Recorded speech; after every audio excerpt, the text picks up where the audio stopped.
The golden age of America begins right now.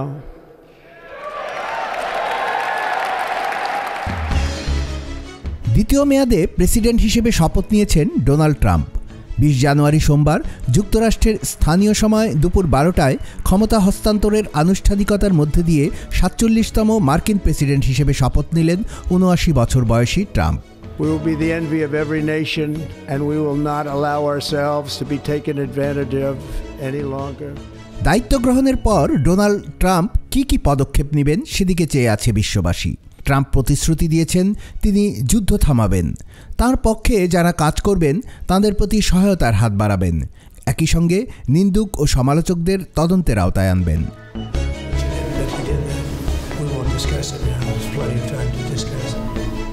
রাশিয়ার সঙ্গে যুদ্ধে ইউক্রেনের প্রতি মার্কিন সমর্থনের সমালোচনা করে আসছেন ট্রাম্প।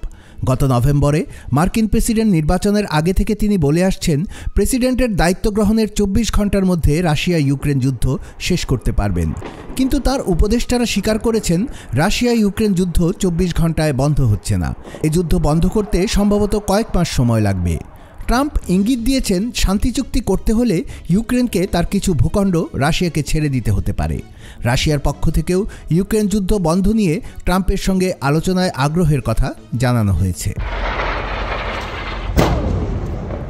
ট্রাম্প ও তার জাতীয় নিরাপত্তা উপদেষ্টা মাইকেল ওয়ালটজ গত নভেম্বরে বিদায়ী প্রেসিডেন্ট বাইডেন প্রশাসনের পক্ষ থেকে রুশ ভূখণ্ডের যুক্তরাষ্ট্রের দেয়া ক্ষেপণাস্ত্র ব্যবহারে ইউক্রেনকে অনুমতি দেওয়ার সমালোচনা করেছিলেন। পশ্চিমা সামরিক জোট ন্যাটোর কার্যকলাপ নিয়েও মন্তব্য করেছেন ট্রাম্প। তিনি বলেছেন ন্যাটোর উদ্দেশ্য ও মিশনের বিষয়গুলো খতিয়ে দেখবে তার প্রশাসন। ট্রাম্প তাঁর পররাষ্ট্রমন্ত্রী হিসেবে চীন বিরোধী হিসেবে খ্যাত মার্কিন সিনেটর মার্কো রুবিওকে মনোনীত করেছেন। পররাষ্ট্রনীতি নিয়ে নিজের লক্ষ্য পূরণে রুবিওকে দায়িত্ব দিচ্ছেন তিনি। তবে চীনের সঙ্গেও সম্পর্ক স্বাভাবিক করার অভিপ্রায় রয়েছে ট্রাম্পের। অভিষেক অনুষ্ঠানে তিনি চীনের প্রেসিডেন্ট শি জিনপিংকে আমন্ত্রণ জানিয়েছিলেন। শি উপস্থিত না হলেও চীনের ভাইস প্রেসিডেন্ট হান ঝেং সেখানে যান। এর পাশাপাশি চীনের প্রযুক্তি প্রতিষ্ঠান বাইট ড্যান্সের অ্যাপ টিকটক যুক্তরাষ্ট্রে বন্ধ হওয়া ঠেকিয়েছেন তিনি। সিএনএন জানিয়েছে ডোনাল্ড ট্রাম্প শপথ গ্রহণের পর চীন সফরে যাওয়ার ইচ্ছের কথাও বলেছেন। গাজায় হামাসের বিরুদ্ধে লড়াইয়ে ইসরায়েলকে সমর্থন দিয়েছিলেন ট্রাম্প। তবে সম্প্রতি ইসরায়েল ও হামাসের মধ্যে যুদ্ধবিরতিকেও সমর্থন করেছেন তিনি।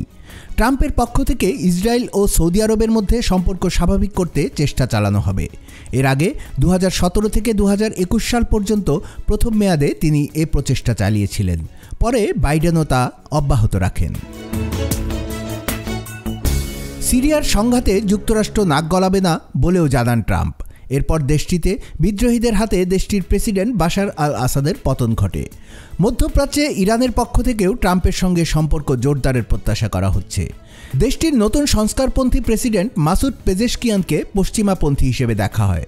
ট্রাম্পের শপথ নেয়ার একদিন আগে ইরানের পররাষ্ট্র মন্ত্রণালয় এক বিবৃতিতে বলেছে ইরান আশা করছে ট্রাম্পের নতুন প্রশাসন বাস্তবভিত্তিক নীতি নিয়ে সামনে এগোবে।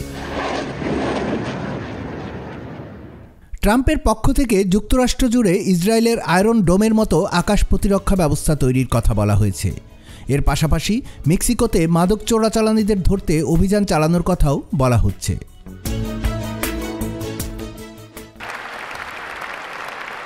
ট্রাম্পের পক্ষ থেকে ইউরোপের ডানপন্থী নেতাদের দিকেও বন্ধুত্বর হাত বাড়ানোর উদ্যোগ দেখা গেছে।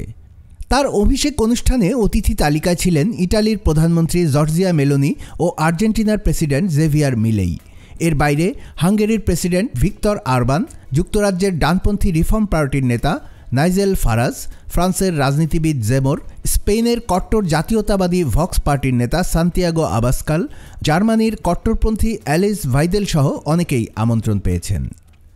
ট্রাম্প একদিকে যেমন সমমনা বন্ধুর তালিকা ভারী করছেন, তেমনি নিন্দুক ও সমালোচকদেরও তদন্তের আওতায় আনার হুমকি দিয়েছেন। তার ট্রানজিশন টিম সম্ভাব্য উচ্চপদস্থ মার্কিন সামরিক কর্মকর্তাদের তালিকা তৈরি করছে। ট্রাম্পের প্রতি যারা অবিশ্বস্ত তাদের চাকরি হারাতে হতে পারে। এর বাইরে রাজনৈতিক প্রতিদ্বন্দ্বী থেকে শুরু করে নির্বাচনী কর্মকর্তা, আইনজীবী ও নির্বাচনী তহবিলের দাতাদের নিয়েও তদন্ত করবে তার প্রশাসন। ইতিমধ্যে ফ্লোরিডার অ্যাটর্নি জেনারেল পাম বন্ডিকে অ্যাটর্নি জেনারেল ও সাবেক জাতীয় নিরাপত্তা কর্মকর্তা কাশ প্যাটেলকে এফবিআইয়ের দায়িত্ব দিয়েছেন তিনি। ট্রাম্প বলেছেন যে কর্মকর্তারা তার দিক নির্দেশনা মানবেন না তাদের চাকরি থাকবে না। 2021 সালে ক্যাপিটালে দাঙ্গায় অভিযুক্ত ব্যক্তিদের অধিকাংশদের ক্ষমা করবেন ট্রাম্প। এ ঘটনায় তদন্তে যুক্ত ব্যক্তিদের কারাগারে পাঠাবেন তিনি। টিভি নেটওয়ার্ক সহ বিভিন্ন স্থানে তার বিরুদ্ধে যারা কুৎসা গেয়েছেন তাদের শাস্তি দেবেন। এছাড়া সরকারে বসে যারা অন্য এজেন্ডা বাস্তবায়ন করেন বা ডিপ স্টেট চালান সে নেটওয়ার্কও ভেঙে দেবেন ট্রাম্প। কুমিল্লার কাগজ, নিউজ ডেস্ক।